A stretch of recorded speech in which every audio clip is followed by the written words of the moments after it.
The Johnson Wax Program with Fibber McGee and Molly.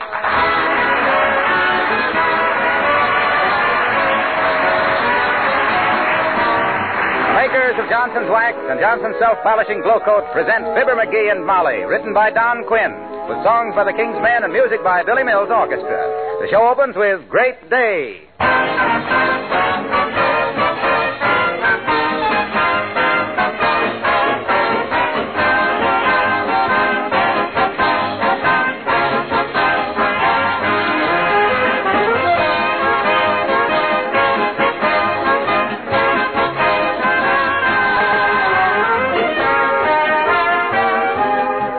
It's human nature to put things off. But what about that job of cleaning and polishing your car? Have you bought your can of Johnson's Car New yet?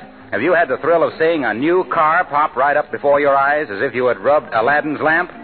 Maybe that sounds a little exaggerated, but I know you're going in for a surprise the first time you use Car New. It's so easy to use, for one thing, because it cleans and polishes in one application, does two jobs at the same time. Car New is a liquid. You massage it gently over the finish, and when it dries to a powder, you wipe it off. And there stands your car with its almost forgotten showroom shine. Now, if you want to protect that shine for a longer time and save on your car washings, you add a coat of wax. But first, do that double job of cleaning and polishing with Johnson's Car New, spelled C-A-R-N-U. It's the easy, labor-saving way to keep up the finish of your car.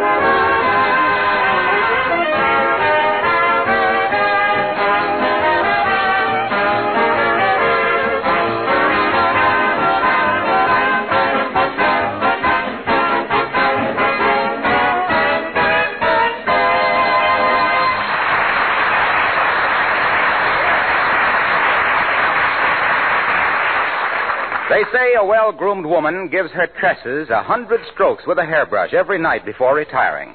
And it must work, too, because McGee's horse, Lillian, is simply radiating charm and beauty these days. And here in the garage, giving their handsome hay burner the brush off in a nice way, we find Fibber McGee and Molly.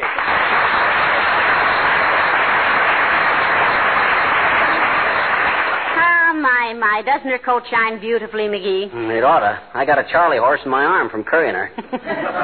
Charlie, let me introduce you to Lillian. Lillian, this is Charlie. You two horses ought to know each other.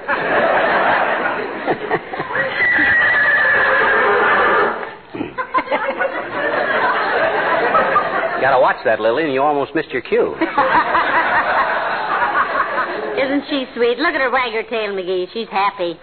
In horses, Mrs. McGee, that ain't happiness. That's flies. Hold still, you big corn cruncher. Hey, Molly, haven't we curried her long enough? Oh, I think so. And she looks lovely, too. Though a little fat, I'd say. Yeah, she's hippie but happy.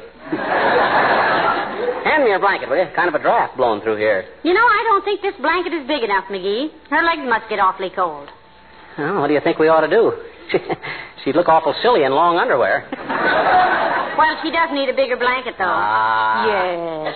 Mother's it the baby that's told, doesn't she? Wudgy.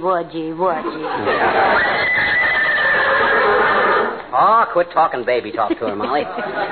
Next thing you know, she'll be wanting me to sit on my lap and listen to the Three Bears. Her to sit on my lap.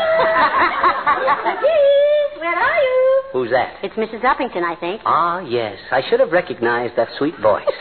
I hear it in my dreams. Every time I eat too much lobster salad. Now, listen, she isn't so bad, McGee. She's just afflicted with too much money. Old Dr. McGee could cure that affliction with one rousing game of poker. What do you say we have the old... Mrs. McGee, are you there? Out here in the garage, Abigail. Now, be nice, dearie. Okay, I'll kiss her hand and curtsy. And if the old moose hello there, Abigail. How do you do, Mrs. McGee? And Mr. McGee. Hi, Effie. Get away from me, you big ox. I haven't got any sugar. Please, Mr. McGee. I did not come here to ask. Oh, he didn't mean you, Abigail. He was talking to Lillian. Oh, yes. Yes, have you met Lillian, Uppie? Lillian, dear, this is Mrs. Abigail Uppington, the big splash in the finger bowl set. Uppie, shake hands with her. I'd like to have you meet our adopted daughter, Lillian. Lillian and I have met, Mr. McGee, and I think she's very, very charming. I love horses. Uh-huh. In fact, I was quite a horsewoman in my day. They used to say I rode like a centaur. Like a what? A centaur. That is a mythological figure, Miss McGee. Half man, half horse. Oh, really? Well, which half... McGee.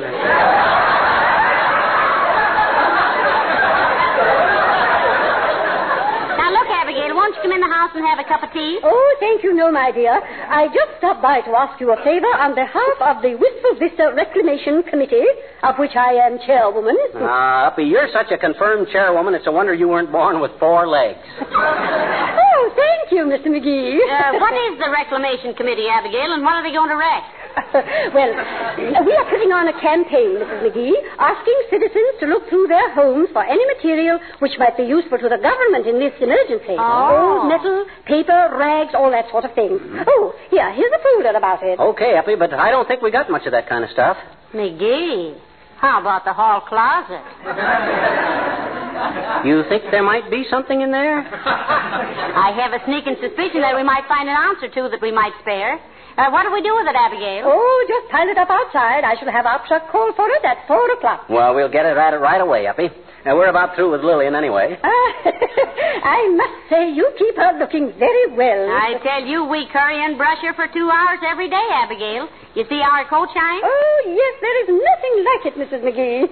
Personally, I brush my hair at least an hour a day. Well, some horses need more care than others, Uppy. Now, please. Mr. McGee, I am not up. Well, goodbye, Mrs. McGee.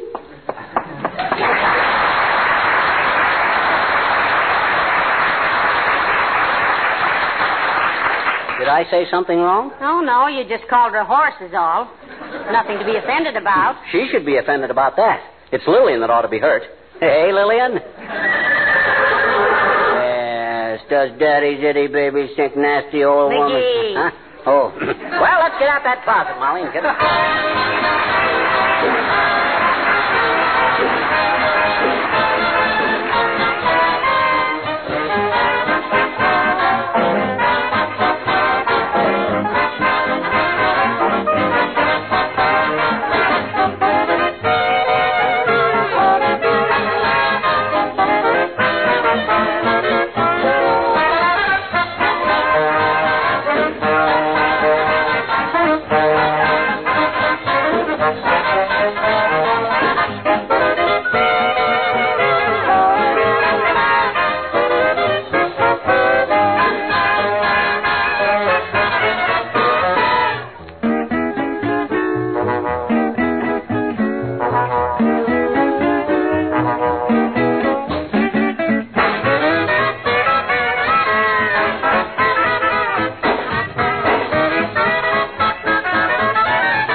Government folder Abigail gave us, McGee. Yeah? Listen, it says, in our attics, cellars, backyards, and basements are waste materials that can help make ships, tanks, guns, and ammunition. Oh. Salvage now for victory.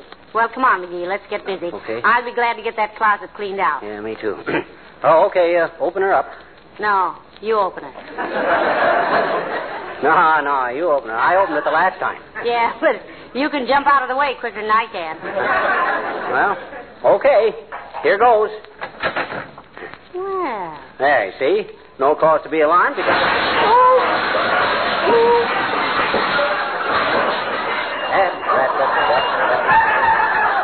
Straighten out that closet right now. Just look at that, will you?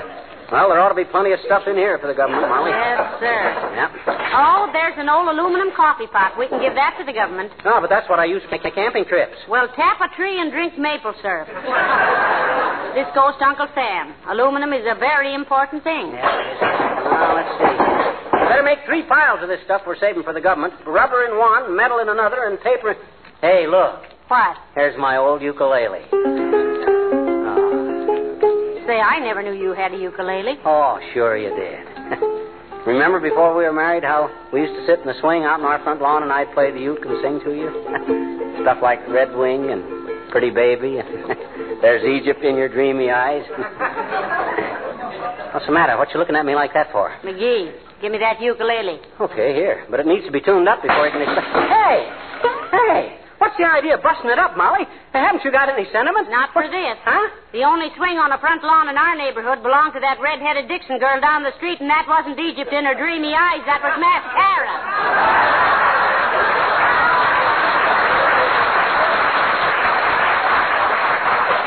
The hussy. Oh, my gosh. Oh, well, I never liked her very much anyway. Honest? Nah, her swing squeaked. Hey, here's your old portable sewing machine, Molly. That's good for 30 pounds of metal. Oh, and here's a pile of old magazines. Yeah. Well, the Police Gazette. Oh, I'll take those, Molly. I was planning on joining the police force once. You don't say. Yeah. Well, hello there, folks. What goes on? Hello, Mr. Wilcox. Hi, Harlow. We're cleaning out the hall closet. We're sorting out some things that the government can salvage. Want to pitch in and see what you can find, Mr. Wilcox? Yeah. We got everything here but the kitchen. McGee, there it is. What? The kitchen sink over in the corner there. Well, darned if it ain't. Well, that's another 20 pounds of iron. Well, I'll just go away quietly and leave you two to your memories and old umbrellas. I wouldn't want to... Oh, look at this. What are you mooning over that for? It's just an old tin can. Yes, but an old tin can of what? What? Johnston's self-polishing glow coat. But it's empty. That's what I love about it. This empty can means that Molly has been spared hours and hours of housework. It means that her kitchen linoleum has been tenderly cared for, that its beauty and luster have been preserved. Yes, but that empty can must have been around for years and years. Swell. The longer you've been using it, the better I like it. It just goes to show that once a housewife has tried Johnson's glow coat, she keeps on. Because it's so easy to use, saves so much time and effort, conserves your energy and your property. Hand me my hat, Molly. Where are you going, dearie? No place. I just want to take it off to Mr. Wilcox. There's a guy who can really dramatize a tin can. Break his commercial little heart over a pile of junk. Boy, what a performance he could put on at the city dump. You think not? You think not? Meet me there tomorrow at 2:30.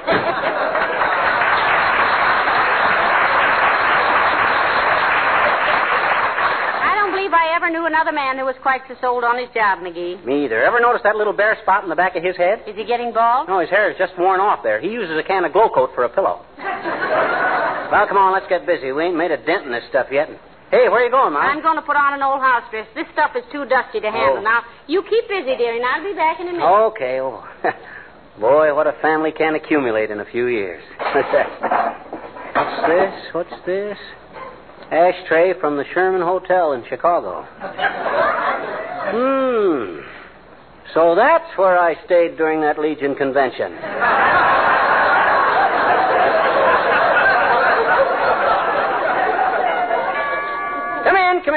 Come in. Hi, mister. Huh? Oh, hi, little girl. Now, come back later now. I'm busy. What you doing, I'm cleaning out the closet, sis, and at the same time seeing what I can dig up that might be useful to Uncle Sam. Oh. Hey, is Uncle Sam really our uncle, mister? Is he?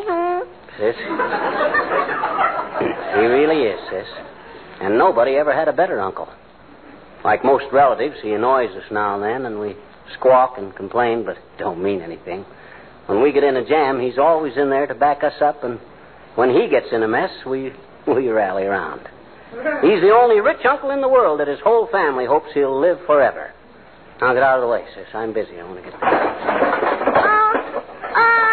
looky, mister. Look what I found. Ice skates. Where?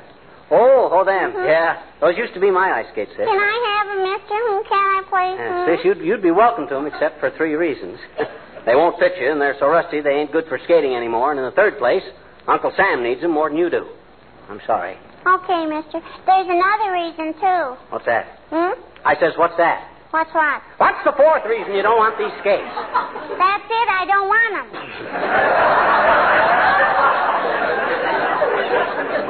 And why did you ask for them? Just to see if you'd give them to me. I'd rather wait and have a good pair anyway. What do you mean, a good pair? These were the most expensive skates I ever won, selling Larkin products door to door. Well, I bet you they can't be much good, I bet you. My daddy said so. Your daddy didn't even know I ever had a pair of skates. Well, he must have. He said they were no good. I don't... Now, let's get this straight, sis. What was your immediate paternal forebear Dumb's comment regarding these mill pond moccasins? Say that again? I says, what did your old man say? He said McGee's were the cheapest skates he ever saw. Go on, Mother.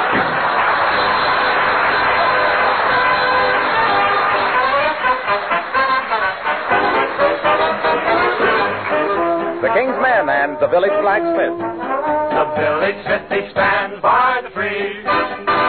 The smith, a mighty man, now is he. He's busy as a big bumblebee, reissuing horses for society. He swings and sings as the horses pass.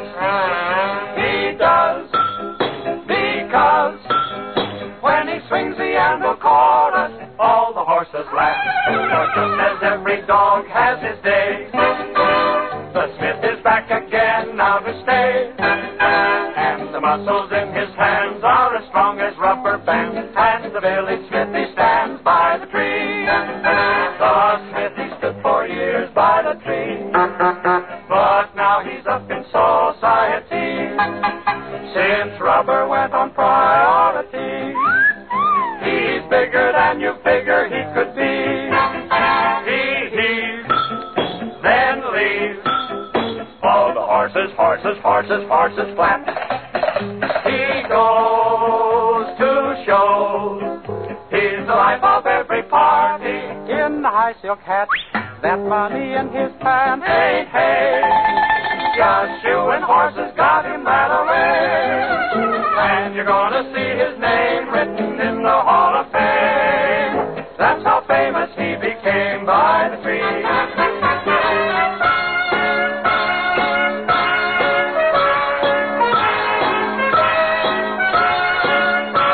Don't recognize his friends anymore. Cause he's sprucer than he used to be before. And he's climbed as you can guess up the ladder of success, but he keeps the same address.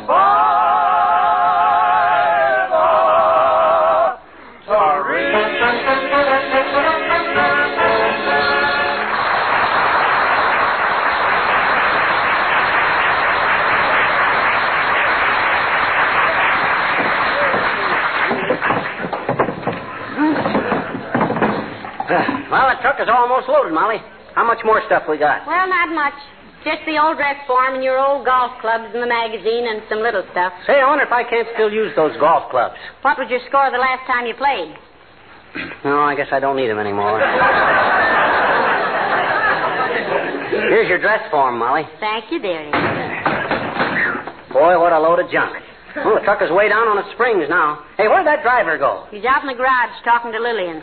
Wonder he wouldn't stick around and lend a hand. Oh, here's the magazines. Hey, what's this thing, McGee? Oh, that's my old steel helmet from the last war. I bet the government will be glad to. I bet the government will be glad to get that. I made it. Well, I don't know, McGee. This helmet's got an awful dent in the top of it. I'll say it has. That helmet saved my life in the last war. Oh, get hit by a bullet? No, bumped into a stump. I was crawling out of a... Oh, look who's coming. The trivia. Oh, well, let's not get into one of those silly arguments with him, will you? Oh, come on. Let's do him good. Hi, La Trivia. Hello, McGee. Good day, Mrs. McGee. What are you doing up in that truck? Oh, just loading some junk into it, Mr. Mayor. We just cleaned out the closet. Well, why doesn't McGee get up in the truck and let you hand him the thing? Now, you mind your own business, La Trivia. Molly's the kind of a woman I always like to look up to. Here, Molly. Catch. Can I help? No, thank you, Mr. Mayor. We're nearly through now. Very well. I just came by to ask if you subscribe to Liberty Magazine. Oh, yes, we do, Mr. Mayor. But if you're working your way through college, we'll be glad to see you. I'm not working my way through college, Mr. McGee. I merely wish to tell you that in tomorrow's issue of Liberty, there will be a 4-page article about you and Mr. McGee. Honest, La Trivia? As honest as it could be, I suppose, considering it's a family magazine. Well, thank you, Mr. Mayor. We'll be looking for it. And I might have known you weren't working your way through college. Well, as a matter of fact, Mrs. McGee, I did work my way through college. Interfere with your college work any, Latriv? No, not a bit. Mm-hmm. In fact, I was particularly active in the Glee Club. Oh, well, here we go again. So you belonged to a Glee Club, did you, Mr. Mayor? That must have been fun. It was. We had some splendid singers. I suppose they sang on account of being so gleeful. No, because they belong to the Glee Club. A Glee Club is formed for the purpose of group singing. Oh, I always sing when I'm happy to, but I don't have to belong to a club to do it, Mr. Mayor. I didn't either, Mrs. McGee. I joined the Glee Club because I like to sing. Uh-huh. But a Glee Club is not necessarily gleeful. You mean they were unhappy? Why should they be unhappy? Why shouldn't they be? No, they should be. I mean, no, they shouldn't be. What has their happiness got to do with it? Now, that's a fine attitude, Latrivia. Not to care whether your own club is happy or not. Why, when I went to high school... I am merely trying to explain that the term Glee Club has nothing to do with glee. Is that clear? Oh, I see what you mean. Like if you belong to the Elks, you don't necessarily have to give all your friends one of your front teeth. That's exactly what No. What I'm trying to say is that a college glee club is formed of people who like to sing. Oh, certainly. You see, Molly, if you ain't full of glee, they won't take you in because... Whether or not you're full of glee doesn't matter. All that matters is whether or not you can sing. Well, it's the same thing. You can't sing unless you're gleeful. Well, how about Lawrence Tippett, Molly? He has to sing at concerts whether he's gleeful or not. Yeah, but how much does he get? Oh, up in the thousands, I guess. And he's unhappy about that? I didn't say he was unhappy. But you said distinctly that Mr. Tippett wasn't happy when he sang, and I only... But you said he had to be gleeful. No, McGee, I merely said that I'll just leave you two good people to argue it out by yourselves. And don't forget the Liberty article. A good day. So long, Latrivia. Goodbye, Mr. Mayor.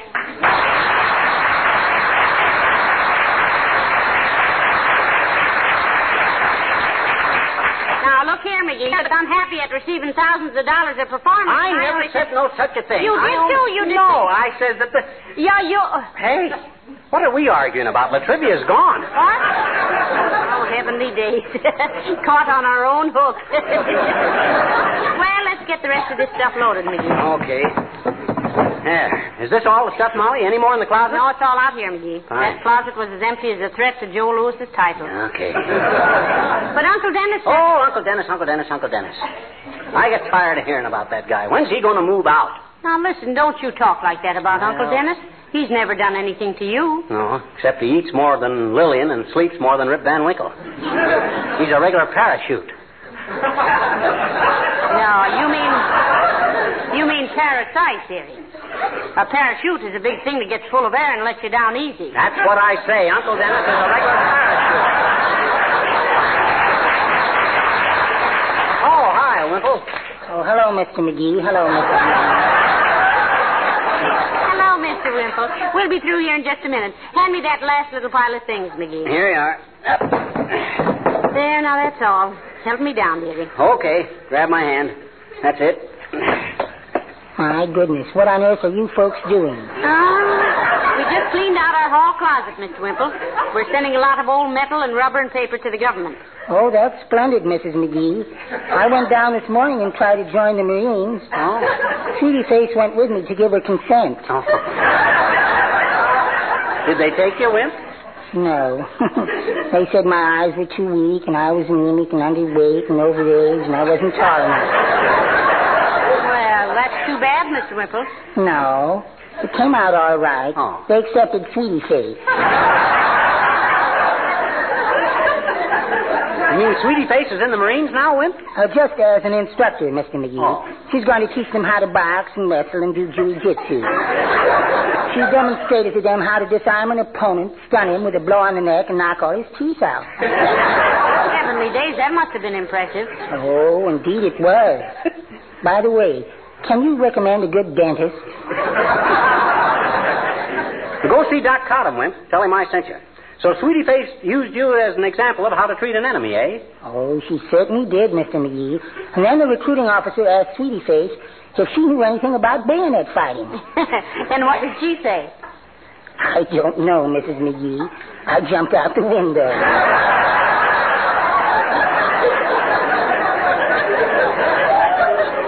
Oh, but look at me, standing here gossiping when you're so busy. Now we're all finished, Wimp. Come on in and take a look at the closet now. It's a sight for sore housekeepers.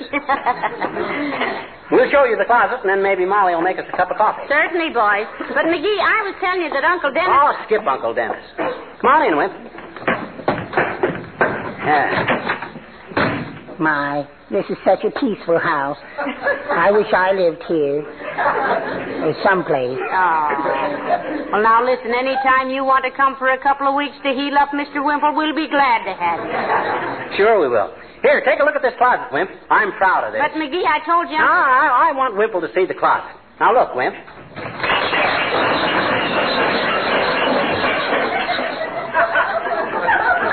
Well, what in the... I've been trying to tell you, McGee. I've been trying to tell you all the time. When Uncle Dennis saw that bare closet, he moved all his stuff in there.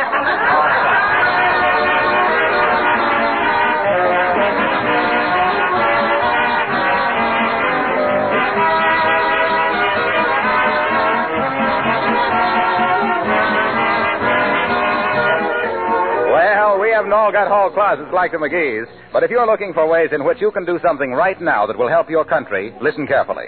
You can turn this spring house cleaning into direct aid for all-out production by very carefully salvaging from your attic and basement all discarded articles made with rubber or metal, as well as old rags and scrap paper. Rubber and scrap metal are most important. 29 pounds of old rubber will make a life raft for a Navy plane. 12 pounds of scrap metal is half the steel needed for a small machine gun. That's important, isn't it? Sort out all discarded tools, old tire chains, batteries, pieces of pipe, anything made of metal that you can't use. Sort out old rubber tires, torn boots or overshoes, hot water bottles, bath mats. Sort out old clothing, rags of all kinds, waste paper and cartons.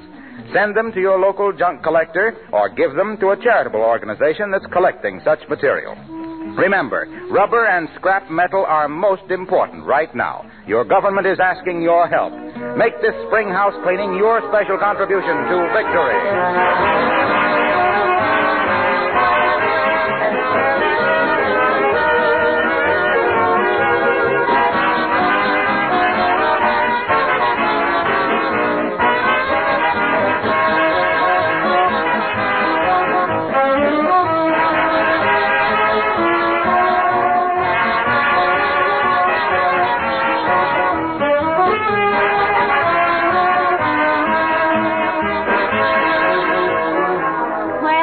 That job is done, and you certainly have worked hard, McGee. I'll say that for you. I'll say that for me, too. You look tired, dearie. Yeah. Say, why don't you go down to the Elks Gymnasium and get yourself a massage? Oh, I can't, Molly. The masseur joined the Army. He did? I thought he was way over age. Well, he is, but I guess the government wants any old rubber it can get. Oh. Huh? I said, oh. Oh. Good night. Good night, all.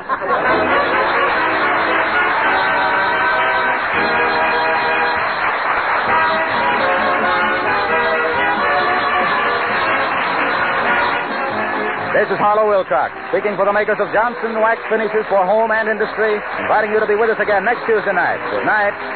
This program has come to you from Hollywood. This is the National Broadcasting Company.